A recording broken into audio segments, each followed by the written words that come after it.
Pendant ce temps-là, la rivalité entre Washington et Pékin continue par coronavirus interposé.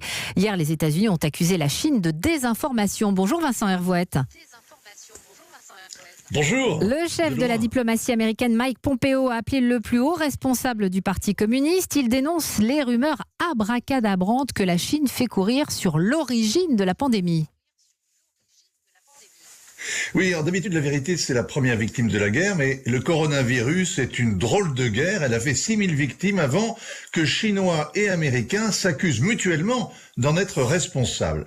Le mal est apparu sur le marché de Wuhan, la faute aux chauves-souris, aux pangolins. Les médecins du coin sont saqués après avoir sonné le tocsin. 3 semaines de perdu par la faute des bureaucrates. Et 3 mois après, la catastrophe est mondiale. Donald Trump cherche un bouc émissaire et il parle systématiquement du virus chinois. Son secrétaire d'État, Mike Pompeo, du virus de Wuhan. Montré du doigt, Pékin s'indigne. Le porte-parole du ministère chinois des Affaires étrangères a tweeté une toute autre version des faits. Alors, il évoque une compétition sportive avec des militaires américains à Wuhan, justement, en octobre. Il laisse entendre qu'ils auraient importé le mal mystérieux.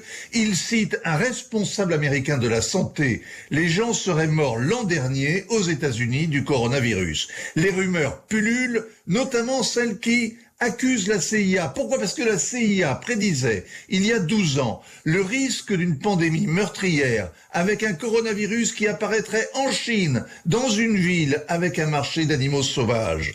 Bingo, la réalité a rattrapé la fiction, comme la Chine a rattrapé l'Amérique, notamment dans sa volonté de toujours réécrire l'histoire à son avantage. L'éclairage international de Vincent Hervouette. Merci Vincent.